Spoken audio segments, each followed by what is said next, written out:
Sasha, help. Can't keep my thoughts. Barely write this. Can't sleep. Too hungry. Get me out.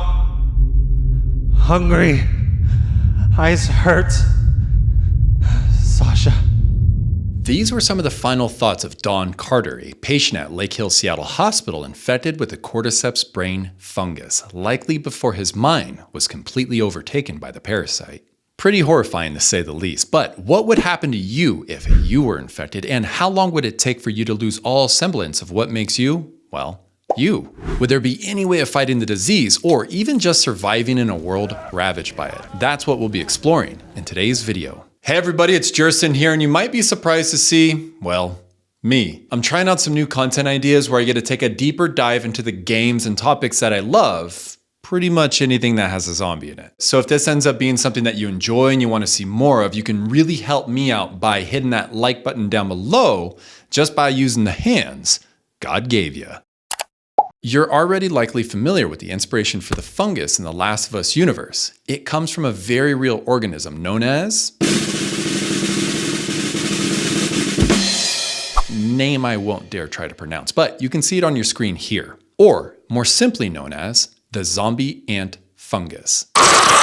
This abomination of Mother Nature works by infecting the host, usually a carpenter ant, with spores that attach itself to the ant's exoskeleton. From there, it breaks through the head and hotwires the brain of its new ride, first causing convulsions and then forcing it to climb up a leaf on a plant just above the forest floor. Then it makes the ant chomp down on the leaf until its muscles atrophy and it's unable to move. This is all to achieve its ultimate goal of being in the perfect spot to multiply within the brain and muscles of the little guy so that it can release more spores to rain down on the other ants and repeat this awful process over and over. And the worst part of it all? The ant can live up to 10 days after the initial infection before ultimately succumbing to the parasite, while the fungus can use the ant's body to produce spores long after its death. Obviously, if you're familiar with the Last of Us game, you'll recognize the similarities between how the parasite spreads in ants to how the game's creators portray its spread in humans.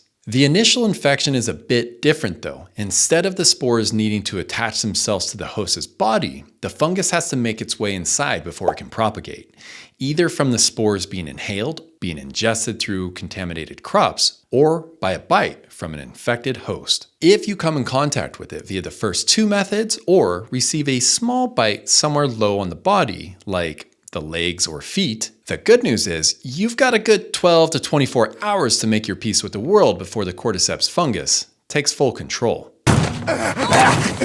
During this time, you might notice symptoms that you can easily mistake for a flu, a headache, coughing, sweating, and an upset stomach. However, you'll also be experiencing muscle spasms, which indicate a neurological component to your illness that's definitely a cause for concern. Pair this with a gradual cognitive impairment and you know you're in for a bad time. You'll also start to notice sudden mood swings as the mycelium spreads to different parts of your brain. And as you get closer to complete submission to the fungus, you'll have a difficult time concentrating and stringing together even simple sentences. And in this scenario, you'd likely be well aware of yourself losing gradual control of your mind. If you're a bit higher up on the body, the symptoms apparently progress much faster. About 2 to 6 hours around the arms and torso, and as quick as 5 to 15 minutes if bitten on the head or the neck. The good news is this fast progression means that you probably won't have a lot of time to know what's happening to you before you're already long gone. But how gone are you when the Cordyceps takes full control? After you first turn, you'll initially become what we know as a runner. You might initially appear to have lost all sense of self. You have lesions that cover your face and bloodshot eyes. You attack with a single-minded animalistic urge to spread the infection. But we do get a glimpse that remnants of your former self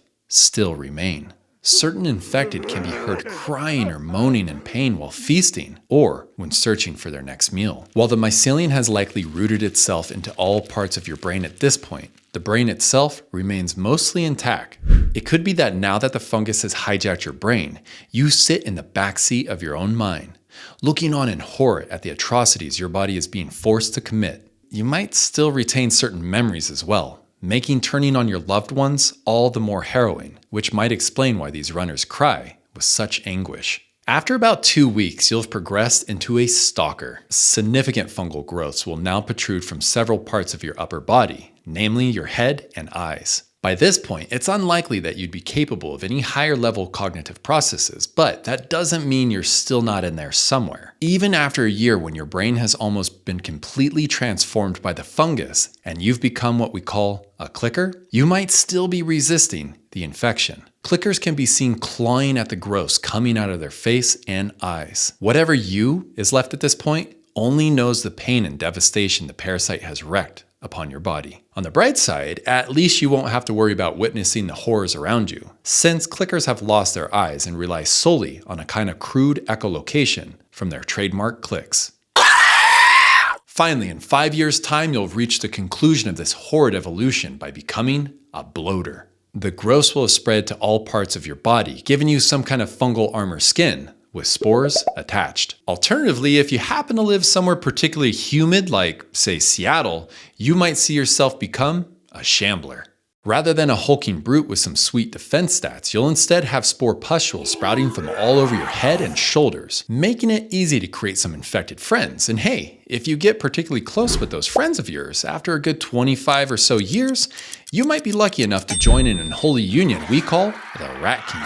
Multiple infected fuse together into one hulking monstrosity. And I think it's fair to say that by any of these late stages, you're about as human as a pile of dirt. All right, so we could safely say that if you do turn, you're gonna have a bad time. But what about a cure? While antifungal treatments in the real world do exist, antimicrobial resistant fungi are a growing public health threat. Just like antibiotic-resistant bacteria, over time, fungi can and have become resistant to the few options we currently have to fend them off. There are no cures for the Cordyceps brain infection in the game or in the show, and almost everybody who gets infected turns. The notable exception is, of course, Ellie, who appears to be completely immune. So unless you're one lucky little protagonist, the best chance of survival you have is to stay clear of everything that could possibly infect you. But is that even possible? As I talked about earlier, in the game universe, there are 3 main methods of coming in contact with the fungus: spores, contaminated food, or by individuals whose sole purpose is to hunt you down and infect you. Let's start with the food. Do you happen to eat bread? How about pizza, muffins, pancakes, crackers, pasta? Hell, even beer. Unless you are one of the few people not enjoying the 791 million metric tons of wheat consumed just between 2022 through 2023, I'd say you have a good chance of catching the infection, just through your diet alone. Of course, this would all be dependent on how many wheat farms are actually contaminated. And in all likelihood, cooking the wheat would kill any sort of fungal pathogen, but that's not to say it couldn't develop on wheat products that already have been baked. Think mold on bread. Gluten-free doesn't seem like such a bad idea now, does it? So let's just say you got lucky and happened to be on a no-carb diet the week the infection broke out. Next, you'd have to worry about everybody else who didn't. Obviously, your best chance of survival here would be living somewhere far away from metropolitan areas, like maybe a farm, but not a wheat farm. Even then though, the kiss of death would likely come from those pesky spores. Spores of wheat rust have been reported to travel over 1,200 miles if caught by the wind. Although it's unlikely you'd inhale enough in this case to cause an infection, still, unless you're gluten-free, well away from urban areas, and are known to carry a handy gas mask with you at all times, your chances of surviving the fungus are slim. And The Last of Us agrees. A document in the game gives us a report from the World Health Organization that 60% of the world's population are either dead or infected. And that's just during the time the organization was still around. More than likely, most of the world would be decimated 20 years after that initial outbreak. Okay, so let's review. It's unlikely that you'd be able to avoid infection. And if you did get infected, you'd have little or no way of not turning. And if you did turn, you could find yourself holding on to that last remnants of humanity for maybe a good year until being completely taken over by the fungus. Pretty grim. So then is it time to start making preparations for this end of the world post-apocalyptic scenario? Probably not. First and foremost, this trifecta of infection combines transmission methods of different pathogens. Remember our little carpenter ant? Well, he didn't go around biting his friends to spread the infection.